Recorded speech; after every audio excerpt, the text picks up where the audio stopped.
Welcome once again, friends, and salutations. First, I just wanted to say thank you very much to all you new subscribers out there, as well as the reception of the video that I just dropped in axing out a spoon blank or a spoon billet to a spoon blank. And we can go over those terms in another video. But for now, today's video is about, I dropped a video not too long ago, I guess maybe about a year ago, about the top sort of tools that you want in order to start spoon carving or getting started. That being said, I'm going to drop another video just to sort of highlight that video as well and give a little bit of advice too when it comes to finding your tools, figuring things out for you specifically, and getting the best product, the best spoon, all that kind of stuff, or whatever your artistic impression or whatever your creativity is going to lean. When it comes to green woodworking, there is only a couple of tools that you really need to use, so we're just going to jump right into it. First things first is you do need a good axe. Axe is going to be starting at number one. You've seen me, I do a lot of axing. I prefer to axe a lot of things out instead of using power saws or band saws. And you can do whatever you feel, but for this, a good axe is going to be number one. Now, a little bit of advice. First off, this axe specifically is not very expensive. Now, you might look at it and go, wait a minute, you know, what Viking was using this way back in the day and how did you acquire it? Well, I didn't, all right? So this actually is, again, going to play to my point, which I'm going to make a little bit and stress with the next couple of tools that are coming out as well too, is that when you're getting into the craft itself, you do not need to go out and spend top dollar for really high quality items. And this is not a high quality item, believe it or not. So all it is a hatchet. It's a hatchet from my local hardware store. I think I spent 25 bucks on it. Now, over time, because I had carved so much with it, I ended up breaking the handle itself, but I really enjoyed it because it was my first original, so I thought, you know what, I'm going to go get it rehandled again. So I have a friend out in Alberta, Canada. His name is Joe, and he goes by One Wolf Leather on Instagram if you wanted to go check him out. I'm going to leave a link in this video so you can go and check him. Basically, he ended up taking it on. This is ash. He did all of the work to it and made the leather sheath. And it's just sort of giving it back to me in a condition that I can use it still, because again, it has a little bit of sentimental value to me. So again, what I'm trying to stress is this is definitely a tool that you need while getting into green wood carving. But do you need to go out and spend $400, $500, order from Europe, pay all that duty, tax, everything else, whatever? You do not. You can go and get a nice sharp axe, something that's roughly the head, maybe about 1.5 pounds to 2 pounds, 2 pounds being on the higher end, obviously, but it all depends on how you want to heft it and what you're actually doing. This guy here is about, I'd say it's about 1.5 pounds, still pretty light. But Joe made it hatchet style for like camping and things like that, which I really kind of wanted because I'm going to be taking this into the woods more as well. That being said, some and most carving axes are actually a little bit smaller, so it might come out to where the red is here on the handle. It's just because you don't need such a long axe to be able to carve. But I still do carve with this. I do a lot of splitting and sort of rough work with this guy. And again, it works out really well. So that would be basically where I would start if you were going to be getting into green wood carving. So that's number one.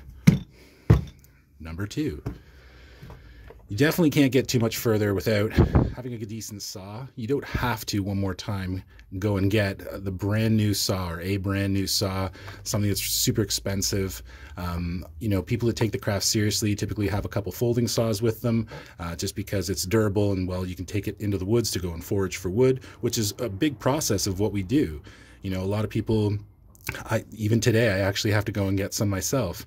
But you know, in doing that, you're getting back to nature a lot of the time, or you're on somebody else's property picking up a downed tree or something, and you know, you need various saws, if not chainsaws. But this guy here is definitely a finer cut. It's not a review or anything like that. It's by a company called Silky from Japan. This is the Pocket Boy. It's a smaller one for finer cuts, and this is what I use for again, relief cuts and things like that within my spoon billets and starting to axe out. Now you can get more aggressive ones as well too. This is my Silky Silky Gone Boy, again for bushcrafters, guys that are out in the woods and stuff like that. This again, not a review. This is just what I use. A bit more of aggressive blade, so this is something that for larger logs and things like that when I'm foraging. But again, folding saw, you do not have to go and spend money on it. I think Bahco actually has a folding saw that's really affordable. I think it's about 30 bucks. These are a little more expensive. I needed them for the blades. I just don't want to waste a lot of time myself. So I like the thinner blades here for more tight work, and then the aggressive blades for you know, foraging and stuff like that. But you don't need to spend a lot of money on that. You can go to, again, your local hardware store. You can find a small folding saw. There's a couple of different companies that do really cheap stuff. Fiskars, I believe, also does a really cheap folding saw. That's fine. That is totally fine. You didn't break the bank and you're on your way. So 1, 2, we got 2 more coming up. Next, you need a decent straight knife. So for people who carve quite a lot, there's a few different knives or terms for this knife. It is called a straight knife if you want to be sort of slick about it, like, hey, hand me a straight knife in varying lengths. Or a lot of people call it a sloyd knife. Now, a sloyd knife is, well, the word sloyd basically is a Swedish term for woodcraft, and there's more of a better definition. You can fact check me on that one. But typically, a lot of people who craft and who carve spoons will use the term sloyd quite a lot. So this, again, is a sloyd knife, a smaller version too. I'm not sure, it's only a couple centimeters here. I think we're looking at about 5 centimeters or so, and this is coming up from a company called FlexCut. Now, one more time, do you need to go out and get the best knife to be able to carve? This is where the one that I'm really going to stress on. No, you do not. Do not bother other makers and try to, you know, go out and get the best knife that you need if you have no experience. It's like almost going to get your driver's license and then you have to buy a Ferrari tomorrow. Like, you don't need to do that. I'm stressing that because I'm coming across, or coming along, let me choose my words a little more carefully here. I'm coming across that quite a lot more within the spoon carving communities. Everybody's getting, you know, people that are starting out, you know, really expensive blades and stuff like that, and then, you know, after 6 months they're selling them because they're just not into it anymore. So spoon carving is one of those things you have to see if you're really even going to enjoy it. So if you're going to, you can start off with FlexCut. Again, really good company. They have a bit more aggressive grind on their blade itself, so that way it hogs the wood off. When it comes to finessing and things like that, not necessarily the best blade for that, but this will definitely get you started. Very ergonomic. And again, you don't have to get this as well. Other companies out there that some people may enjoy, especially in the spoon carving world, is a company, Swedish company called Mora. You can find them on Amazon, and even Beavercraft out of the Ukraine. They do a bunch of knives too that are very affordable. They may not be the best blades, the Beavercraft blades, and that's my experience, but at the same time, very affordable and can get you started. Mora, household name when it comes to spoon carving, woodcraft, and sloyd overall. So you'll be able to find Mora's online for roughly anywhere between $35 to $45. They make a variety of knives, and again, very affordable to get into your shop so that you can get started on carving spoons. So last one. Now, this one is arguable. Some people say if you're really getting started, you don't even need this. So this is a hook knife. This is just a sheath that I made. This is just for my own, I don't know, fun basically. So this is a hook knife, and again, this is not a review. One more time, this is not reviewing any of these tools. This is just what I use and what's working well for me. So yeah, this is by a company called Wood Tools. Owner Robin Wood, and I believe partners. It comes from Sheffield, England, and again, affordable, but might be a little bit more expensive than what some people are willing to spend. So again, when looking for a proper hook knife, they come in a variety of curves, a variety of styles to fit a lot of different kind of spoon profiles and stuff like that. But this specifically, I really always wanted one of Robin's hooks. I ended up picking it up, and it's been what I've been using primarily for the past, I think, about 20-25 spoons that I've carved. Really nice stuff. It works out really well for me. But again, do you have to go out and buy this? This guy's roughly, in Canadian dollars, after tax, about, I think it's close to 100, somewhere about, yeah, it's about $100 or so. You don't need to spend that much.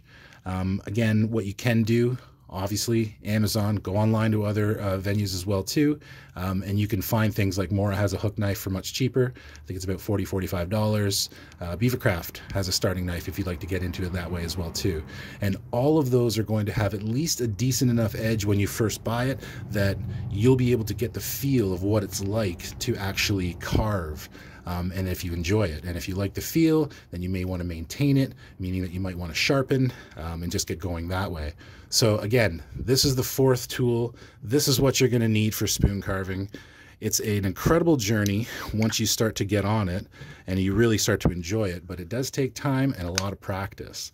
Now the thing is, what I've done is over time, I've actually decided that I wanted to make my tools a story. And the story only means something to me. So there's actually a hidden story in all of these items here, even when it comes down to the blade and how it was acquired, how this was made, who actually wove this sheath, how this was acquired, all of this around me. And then even up in here, like I was talking earlier, my guy Joe out in Alberta. And again, this only means something to me, and it's part of that journey. These are your tools, your weapons. This is the one thing that this is your kit. You know, it kind of embodies how you're creative and who you are, and that's how I've kind of want to develop myself, and that's my direction. What you want to do for yourself is go for things that are financially feasible, go for things that are essentially something that you can get your hands on relatively easy. And the last thing is it's going to be pleasurable for you and the ergonomics for your hands. So thank you again, everybody, for following along. Thank you again for subscribing. I really appreciate all of your, again, likes and comments, absolutely everything. Please get in touch, drop a comment right here. Check it out. We'll see you later.